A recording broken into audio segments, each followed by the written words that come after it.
Hello everyone, and thanks for stopping by my channel. I am Serge T, and in this video I'll be talking about Friday Night Smackdown. On the eve of Backlash, we're going to definitely see what is left to be done before that pay-per-view or that PLE comes at us, and of course it takes place in Lyon, France. Now, the WWE Women's Champion Bayley opens the show that emanates for the first time from Lyon, France. 11,000 plus, a sellout there in that arena. And that, what do you call it? Said is the what do you call it? Corey said later on that it was actually a record for SmackDown. They've never had anybody bigger or any other arena or any other place bigger than that. But that's a good thing, I guess. Yeah. Now, she'll be taking part in a 8-woman tag match and is joined by Naomi. Who else will join this team? And then Naomi will take part in a triple threat match involving Tiffany Stratton and Bayley. But it's Tiffy time as Stratton comes out, and she is followed by Damage Control, who will be performing their last match on SmackDown as they were drafted to Raw. Now, Bianca comes out, and I guess they're just bringing out the ladies in random order. Because for a second there, I thought Tiffy time, Tiffany Stratton was teaming with Bayley and Naomi. And, would have been that whole, can they coexist them on the same team? I'm glad they didn't go that way. Jade comes out, and the crowd is all about Miss Cargill. As she soaks it all in, the love that she's getting from France for the Stormbringer, Jade Cargill. She's just money. Gorgeous, beautiful, man. She is really, really the total package. I just hope that she continues to improve and gets better in that ring, because she just doesn't want to be all style and no substance. And I'm pulling for her. But in this match, it's going to be Damage Control and Tiffany Stratton versus Bayley, Naomi, Bianca, and Jade. That's really where they should be. That was the perfect teamings, like that. So we'll see how this match goes. And this crowd is lit. I mean, France is giving off all kinds of positive vibes and making this SmackDown feel like a PLE. It was like that the whole time. And for once, I wasn't annoyed because it worked. France knew how to do it. I mean, I kind of want to, say really France, because they're the ones, weren't they the ones that started the whole singing the, Seth's theme song, right? And they did it for 12 minutes. And then now everybody thought, well, every time he's in whatever arena, we're going to do the same thing, or we're going to sing. So it's almost like, as much as I love France and I love what they did tonight, but you guys are the ones that started it. But anyway, this match was very, very good. There was one point where, of course, the whole thing where they each give off their finishing move, and they were really, really just knock one person goes out the ring, do it to another person, the person goes out the ring, And then in the end, in all that chaos, we see a KOD by the EST on Dakota. And she picks up the victory for she and her team. And what was a fun match, like I said. And Jade looked confident in there. And she got in some offense that suited her, like I said. And I'm sure a lot of people will say that too, is that she just needs to have that move set. She can have 5, 6 moves, but if she does it in a way that just, fits her, it's fine. Nobody's going to expect her to be a damn technical wizard in that ring. She's not a Serena Deeb, right? She's not, Rhea Ripley. She's not Charlotte. She's not any of these women that are known for that. But with her, this could work. And I love what she did in there. And she didn't look sloppy, didn't look all over the place and everything. She just hit her moves and did what she needed to do. And that's what she needs to do, seriously.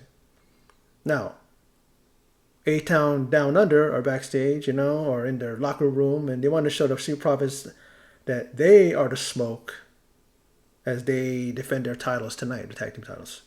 Which, in seeing those tag team titles, I swear they look so beautiful. Like I said, that retro look, I love it. Now, Jade and Bianca are backstage, and Kayla Braxton asked them, are they confident? And yes, they are. and they're confident that they're going to beat Damage Control and take their titles. Now, Bianca's talking and she says, and she's saying this as Naomi and Bayley are also in the locker room there. It says she's ready for closure and ready for it to be done. She says she is sick of talking about it, because honestly, Damage Control has been coming after me my whole entire career. And I'm ready to be done with it. So once she and Jay take those tag team titles tomorrow, she'll be done with Damage Control for good. And she's looking at Bayley as she does that, and she's all, hopefully.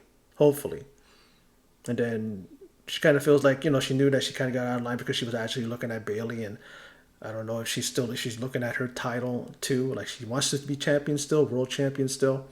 And Jade kind of holds her back, and then she's all like, and then Bianca's like, okay, my bad, like she knew. But she's very passionate, and she's just sick of Damage Control. Who wouldn't be after they're putting her through all that crap that they've been putting her through? Since day one, right? Pretty much.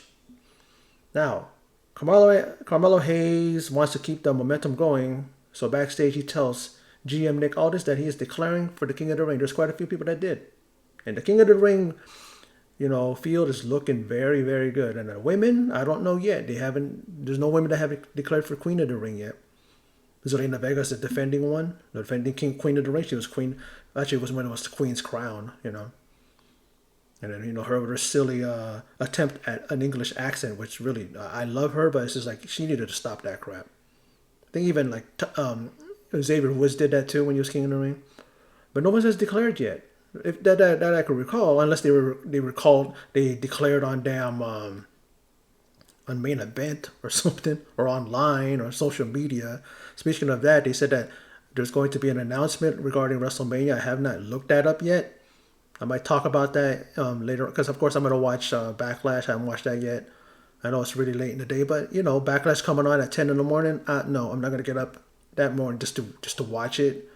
Especially with what I'm going through right now. I'm very, very tired at times, and it's hard for me to do these kind of videos, but I'm doing it because I love doing it. It's just one of those things. And we'll see what happens. I'm going to look it up before while I'm watching Backlash, I'll probably look it up and stuff like that. They might even mention it on the pay-per-view, the PLE.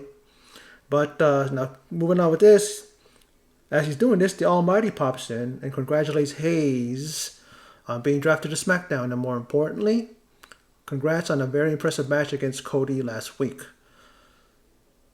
But now that they are on the same show, if there's anything I can do for you, any advice I can give you, anything at all, call me, man. Hayes responds, now you know what? It's going to be good. It's good. It's all good. I don't know if you saw, but I was the first round draft pick. I was in the ring with the WWE champion. Now I got this, I got this whole thing figured out. I appreciate you, though. But then Lashley responds, all right, big time. It's not about the shot you shoot, but it's about making that shot count. And last week you lost. Very emphatically he said that. But in a sarcastic response from Mello, when's the last time you shot your shot, Bobby? As Mello attempts to walk away, only to be stopped by the Almighty. Here's a piece of advice you can have for free. Be careful who you are disrespecting around here.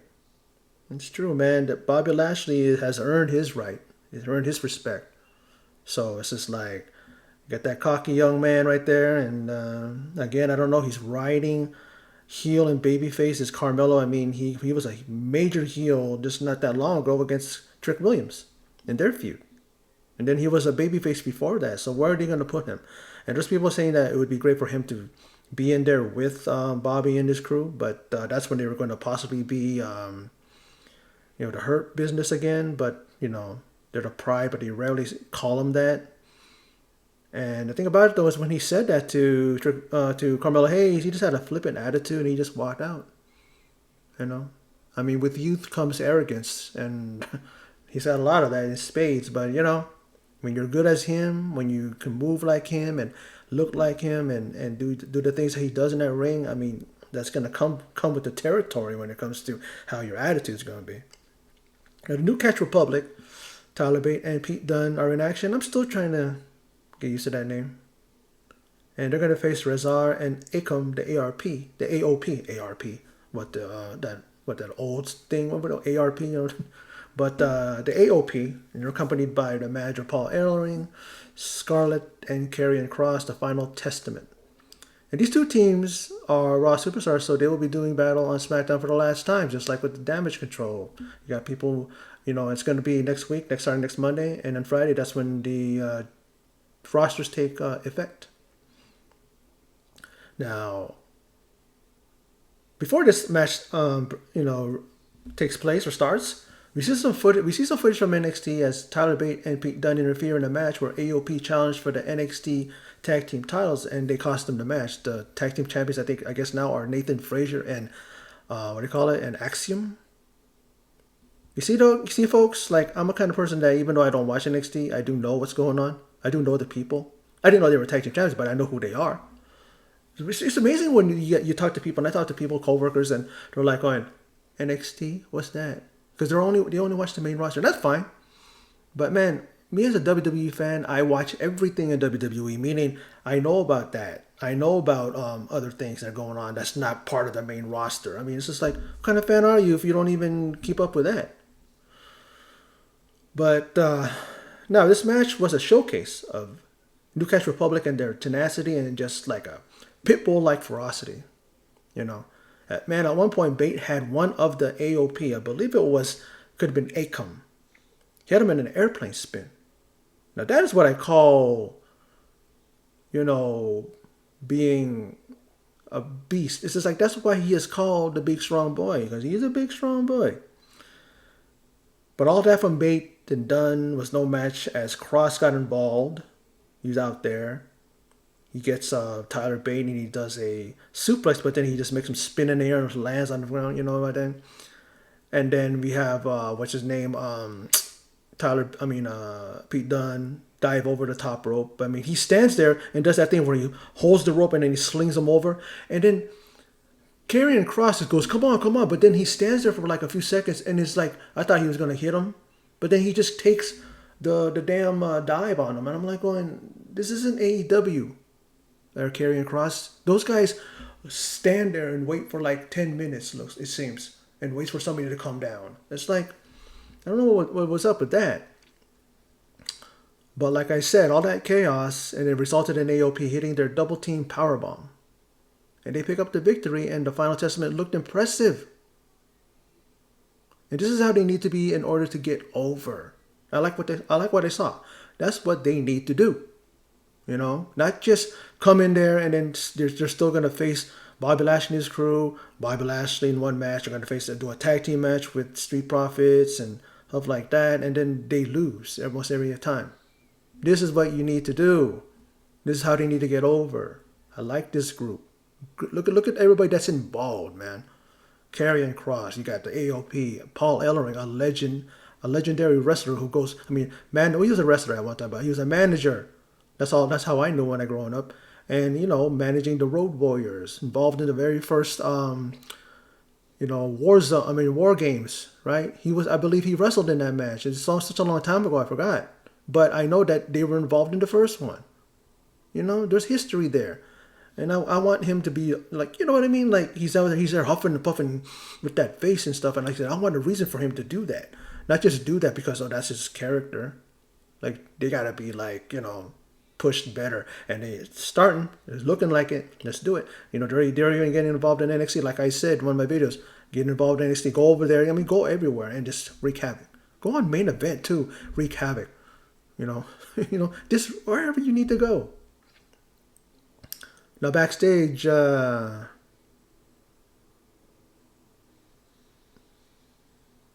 general manager Nick Aldis says to Paul Heyman, did you get my memo? Oh no, what am I talking about? That's Paul Heyman. He says, did you get my memo? As he enters the GM's office. Sometimes, man, my notes, man, I gotta probably read them after I write them down. Because I'm writing them down as things happen and stuff like that, taking notes. So, but let's move on. And I did, says Aldis. Request denied, he says. You want me to pull Kevin Owens and Randy Orton from the tag team match tomorrow night at Backlash? Why? Why would I do that? But Heyman replies, I don't know. For the sake of Kevin Owens, for the sake of Randy Orton, for the sake of the fact that it's SmackDown, you know what I tried, what I tried and tried and tried, that I tried. You know that he's pretty much saying that he knows that he tried and tried and tried with him. He's like, leave him in the damn match for as far as I'm concerned. Okay, but what happens to Kevin Owens and Randy Orton tomorrow night is no longer on my conscience, Mr. Aldis. What happens to Kevin Owens and Randy Orton tomorrow night is on your conscience. Good night. And then Nick Aldis is standing there, and Nick Aldis is like, is that by the orders of the tribal chief? Now Heyman answers, that's not funny. That's not funny. I mean, I didn't really hear him clearly, but I believe that's what he said. But Aldis says that all the communication of the Bloodline Roman Reigns must go through Paul Heyman. So are you in charge? And Paul Heyman says, there is a difference in being in charge and being in control. I haven't even spoken to Roman Reigns since WrestleMania. Then we see a look in Heyman's face as if he said, oops, I didn't mean to let that slip out. I'm sorry, says Aldis. What did you just say? You haven't spoken to Roman Reigns since WrestleMania? So when Roman Reigns pulled himself out of the WWE draft, he's saying this, and then Heyman interrupts and says, Roman Reigns didn't pull himself out of the WWE draft. I pulled Roman Reigns out of the WWE draft.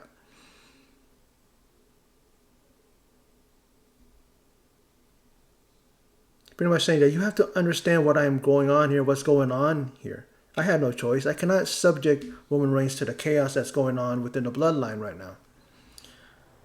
And you can't subject Kevin Owens and Randy Orton to what awaits them at the hands of the bloodline tomorrow night. Aldis replies, well, you know what, Paul? If you can take it upon yourself to pull Roman Reigns out of the draft, then why don't you try pulling Randy and Kevin out of that match at Backlash? Oh, you can try that on the RKO show, and it's up next. So we have that intro kind of thing where you have Paul Heyman and Nick Aldis get into it. And then he's going to play this case as Paul Heyman when he goes out on the KO show. Now, the RKO show is next, and KO speaks French, and Orton acknowledges how freaking amazing they are, that the crowd in France is, and they were. They were amazing. One of the best crowds.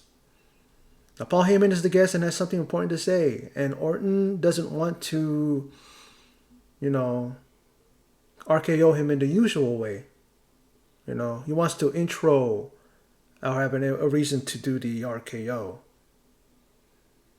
Now, Paul comes out and lets everyone know that he's the undisputed wise man. Ladies and gentlemen, there will be no RKOs this evening, says Paul as the crowd boos, because Randy mentioned how he likes to RKO people out of nowhere. As KO tried to tell him, don't RKO Paul just yet. Once he gets to the ring, just not yet. He's like, well, I don't do it that way. I said, I do it out of nowhere. But Randy begs to differ. But what does Paul want? And as he speaks, we want Roman chants break out, and Heyman replies, I want Roman too. You can see the pain in his eyes and everything like that. It's like he loves Roman. It's even real. It's true. It's even in real life he does. He knows the family for all. I'm sure he's known him since he was really small or young. He's known Roman. So to me, it's just like, you want Roman back, I want Roman back. We all do, really. And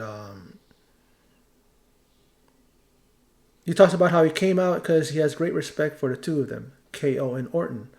But he implores them to back out of the match because before it was for the gold. A title was on the line, and Roman did what he had to do to defend his title. But it's talking about, both those guys have had shots at Roman before. And, but here he continues. He's like, but the rules for Solo and Tama Tonga are a whole lot different. You've seen how ruthless they are. Probably even more than Roman. They want control of the bloodline, and for right now they do. But even saying that, Orton and KO won't budge. And Orton asked Heyman point blank, who is the real tribal chief? There's Paul Heyman. He's like, oh, you put me in a real bad position. And when he's about to say who, Solo and Tama Tonga attack. But then all four men try to destroy each other. It's kind of offering up a preview of what is to come at Backlash. Now, the Street Profits are up and they want the smoke as they are looking to walk out of Lyon, France as the new WWE Tag Team Champions. Now, up next, LA Knight is in action in a match versus Angel Garza of Legado del Fantasma. And in the end, this match was so-so. It was great to see LA Knight. Great to see Elektra Lopez. I could talk about that another time, and I could talk about that for hours. Boy, she's gorgeous. And the BFT ends this match. And who else did you think was going to win? And of course, LA Knight wants to talk to you. Yeah. And short and sweet, LA Knight is entering himself into the King of the Ring. Like I said, it's building up to look good, but Santos has something to say about that. But he can't get the crowd to stop saying he sucks. And the crowd, they are loving the megastar. And I think Santos also entered himself in the King of the Ring. So, like I said, there's not one weak link in that damn tournament. It's looking good. You're not just putting scrubs in there. You're not just putting a one half of a tag team in there. I mean, that's a way to kind of put somebody out there and to kind of make a person be like, oh, this guy's the future star of that team. But, they could put Montez Ford in it, sure. Maybe he will still declare for it. Now, backstage, why did? The question is posed to him by, I believe it was Byron Saxton, right? He said, why did you attack Dragon Lee? And he gives his response. And basically, it's because Carlito wanted this WrestleMania moment. And Ray picks Lee over him, and that's not cool. He took him out, and you knew that he was thinking, okay, this is my way to end. And then Andrade got put in there, and then you could see that look on his face when he knew that Andrade was going to take his place. Now, Dragon Lee then attacks Carlito, rightfully so. And this is a feud that is brewing. Let's see where it goes. At least this is another thing. Now it's not the Legado versus LWO anymore. It's more, now it's an inner damn turmoil match where it's inside of the once harmonious faction of the LWO. So we'll see. Carlito, I'm sure, is going to put Dragon Lee over. Dragon Lee's much younger than him. He's going to put over the younger guy. And Carlito will definitely still look good in losing, but that's his role now, pretty much. What is he going to do? He's not going to be a main eventer. He's not even going to be a top mid-carder. He's going to be there and do his job, and that's put people over and make them look good. And that's a point in your career that everybody would like to have, because then that shows that they respect you and that they trust that you're going to carry these younger talents and make them look good in the ring. That's pretty much all it is. Not everybody can be the damn world champion. Not everybody can be a star. You can try. But that's the thing that a lot of people don't understand and you don't get, is that these guys have their roles. You can be the top guy for a few years, but then after that, kind of weave yourself into something that's going to keep you relevant and keep you there without you having to be the damn top guy all the time. It's, Now, Street Profits are on their way to the ring. Now that this tag team title match is on the way, and we see B-Fab, like I always say, looking fab. She looked good. She had all red on. Her hair was red. And it's just like, the more I look at her, I'm like, damn, She's right up there with Bianca, with Jade, with Elektra Lopez, with all these beautiful women. Well, they all are pretty much. They all have something to offer when it comes to their look, their in-ring work, the way they present themselves, their charisma, all that stuff. It pops off on majority of them, really. Now, Bobby Lashley's also there, and they just walk him to the stage, and then, they see him off, and then the Profits proceed to walk through the crowd, like they used to do back in the day. They partying up, and Wade Barrett yells at them. He says, "Where are you going?" He says, "You have a championship match." I start laughing. He's chastising the challengers, And this match was good. You know, we know where it was gonna go. There's no chance for them to win the tag team championships because they just won the titles at WrestleMania. So you want to give these guys a long run or a decent run. Not even a month, right? So let's let A-Town Down Under hold on to the thing to it, and there's a point towards the end that Dawkins attempts a O'Connor roll on Austin Theory, but then Waller comes in, hits that, he does that forward flip through the second rope, and then he does a flatliner, and then, he takes out Dawkins, and then Theory just, rolls him up and picks up the win. And A-Town Down Under retained their tag team championships. Very good match, but a very predictable one. But then again, predictability sometimes is okay. It's like, that's going to happen. If you had your hopes up for Street Profits to win the tag team titles, don't know where you're coming from, because you have to understand the way that WWE books and the way that wrestling in general books. It's just like, who's going to retain the titles. Who's going to win, the tag team championship. So it's like, you got to go with it. You got to roll with that. WWE is very, very good at doing that and not making you go, damn, what the hell? They're like, okay, I can see that was coming. Because Profits they're a team that they're like a Grand Slam champion when it comes to tag teams. They've won tag teams on every brand they've been on, and even in NXT. So it's just like, I'm pretty sure if they went to NXT UK, they would have won those tag team titles too. But they've won every tag team title. Now, this is another iteration now of these new tag team titles. I mean, this has the same lineage, but it's just a different name now and a different look to those tag team titles. But, we'll see what happens with the Profits, I mean, they're looking good. I love where they're at now. And I really didn't like the fact that when they were trying to become heels, it didn't fit them. It really didn't. I mean, the intensity's there with Montez Ford. He really does that. He could be a heel on his own and kind of be like, convincing. But the babyface act is where it's at when it comes to the Street Profits. Now, it was announced that King of the Ring tournament will begin on Raw this Monday, and it's going to continue on SmackDown Friday. I'm thinking, is the finals going to take place in Jeddah, Saudi Arabia, where they have the King of the Ring and the Queen of the Ring? It would make sense because you're going to have a whole tournament and the pay-per-view. I mean, they're going to have other matches there too, but then that's going to probably be the finals, and that's going to be about the main event, both of them. Or maybe they're going to open it with the women's. Who knows? But, I'm looking forward to it. I'm going to see who's going to be the King of the Ring, and I'm picking Gunther. Gunther's already declared, so I'm picking him. And then he's going to take that into SummerSlam and then challenge for the title then. I mean, that should really be the thing where King of the Ring, you get it now, and then it makes you the number one contender at SummerSlam. I mean, that's how it should be. That's what's been said by a lot of people, and I agree. Now, Cody Rhodes and AJ Styles face off before tomorrow night's Backlash.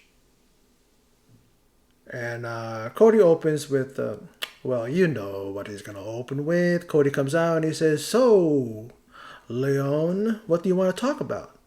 And he says it in French, so that's very impressive. I don't know if he got some tips or tutors, some a little bit of coaching from KO. I wonder. I think even Sammy knows it too. Sammy knows how to speak French too. AJ says, "Hey, Cody, I don't care what they want to talk about. You're in the ring with the phenomenal AJ Styles.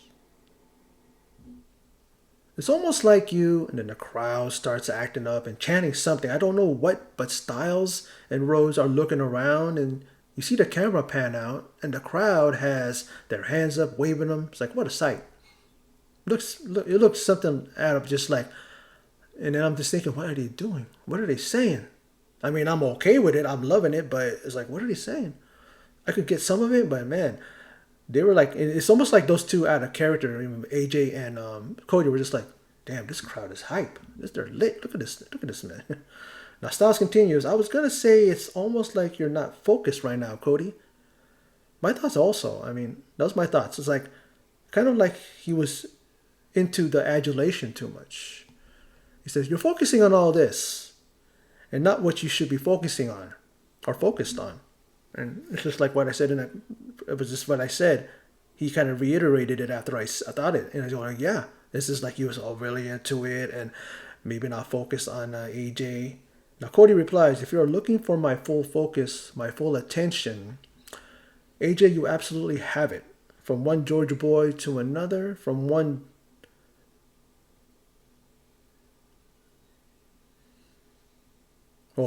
dog fan to another. Like, come on, my man. I broke into the industry in the state of Georgia. Of course, I grew up watching you. I grew up. Now, Styles interrupts. He says, whoa, whoa, whoa. I don't need that crap. I don't need that. Hey, I was your hero. I looked up to you. I don't need that crap. I may be older than you, but I'm still in my prime. Cody retorts, AJ, who is saying otherwise? AJ interjects, you didn't have to. We know what you meant. Cody was calling AJ an old man. You know what? Here's the problem with you, Cody. Crowd says, what? And AJ responds, yeah, just like I thought. Meaning, yeah, you guys are sheep. You guys always want to see the what chant and all that stuff, or he expected that to happen. It's like disrespectful. So these are some disrespectful fans. That's why no one comes to Leon.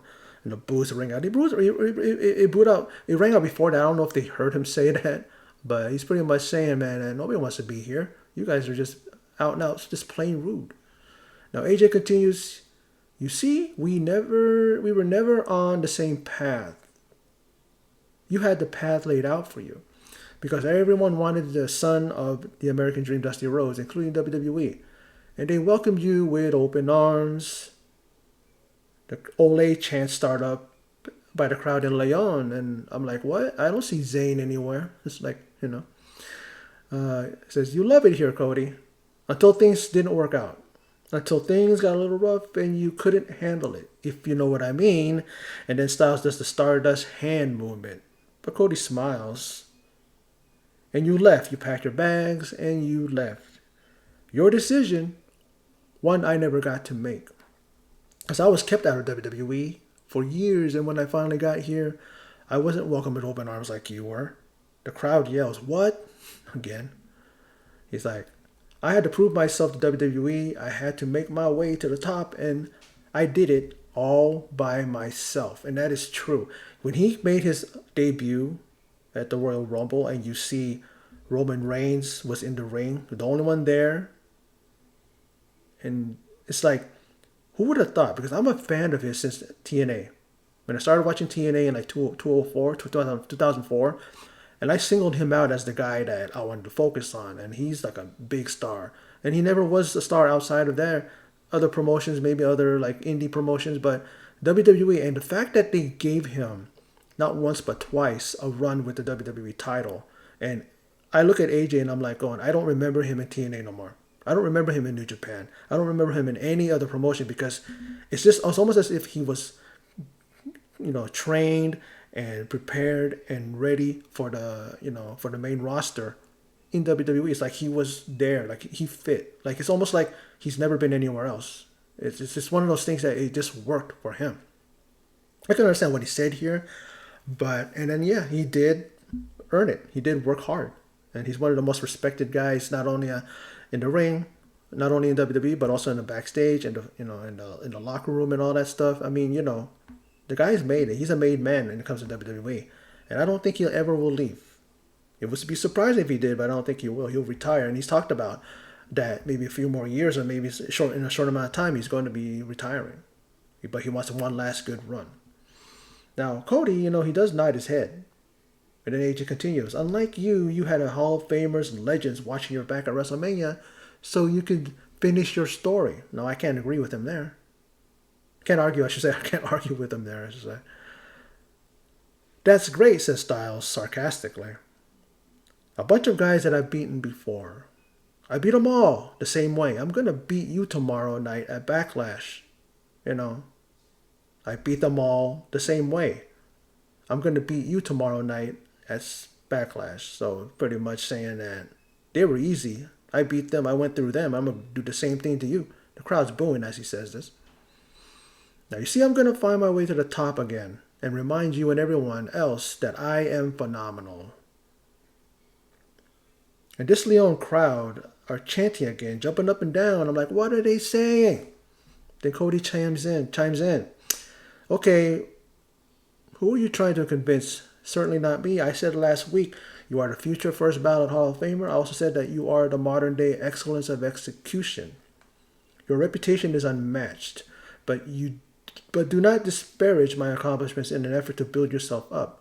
Every sacrifice I've made, every mistake I've endured, and there were many, but I stand here. There are many to stand here as a WWE champion, and the crowd cheers. And my first title defense happens to be our first match. Now that right there is something that really, really just made me go, "Whoa, really? Like I don't like these guys never face each other in New Japan or in other places." I mean, I don't think Cody was ever in TNA. He was in Impact, I believe. I believe he was the Impact champion, I believe. But that was later years. I mean, Styles was way gone by then. Even if Cody had gone there like at the, starting in the 2010s or whatever, I mean, he was already I believe AJ was already in New Japan. If I'm not mistaken, but I know he's where he went after he left TNA. Now, commentary can call it a dream match. You are and forever will be phenomenal. But tomorrow night, I'm looking at you as I'm not looking at you as phenomenal. I'm looking at you as my first. And that's too sweet. In reference to, of course, their individual time in the Bullet Club. A wow is heard from the crowd, and AJ nods and smiles. Then Cody drops the mic. AJ drops his mic, and this is when they throw down. Is this when they throw down? But AJ puts up the too sweet gesture. And Cody does too, both smiling. But AJ slaps Cody. And is Cody just a little too gullible? Like, that wasn't something he couldn't see coming, because we all did. AJ gets out of the ring and leaves Cody licking his wounds, or, what do you call that?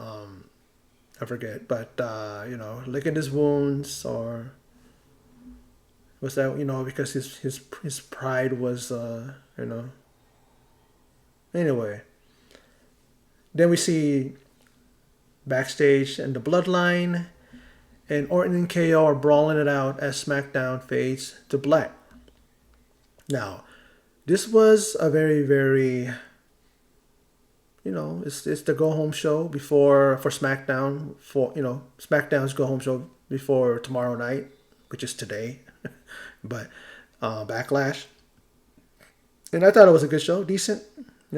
It made they made their point with all of these different matches, different segments.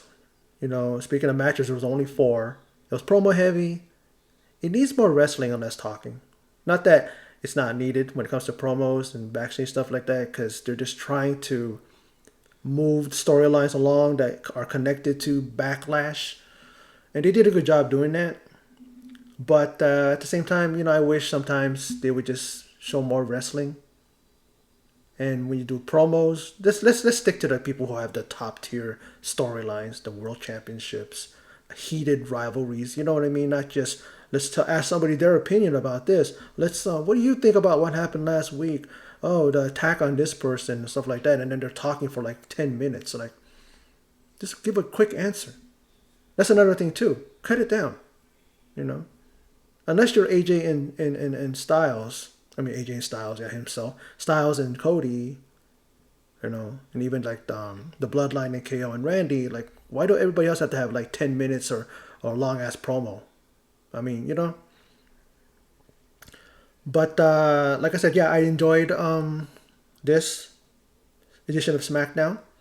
It did its thing. It did what it needed to do, and now we're on the eve now of Backlash. Well, Backlash at this point in my video, not before once I posted up and everything, it already had come and gone. I'm gonna watch it and do another video. Probably won't post it up until tomorrow. We'll see. I'm kind of exhausted from work and other things. My health and everything. But that's my video. Talking about SmackDown, running it down, and giving my thoughts and. talking about how I'm really looking forward to Backlash and seeing what's going to happen there, what's going to transpire. Are we going to have new champions? Are we going to see new rivalries take place? Teams break up? Who knows, right? But well, that's that. Yeah, that's that. Thanks for well, that's my video. So for those of you who stopped by and checked it out, I appreciate it. Thank you very much. I appreciate it. Before I end this, please do the usual and click like if you like the video. Please post a comment, share,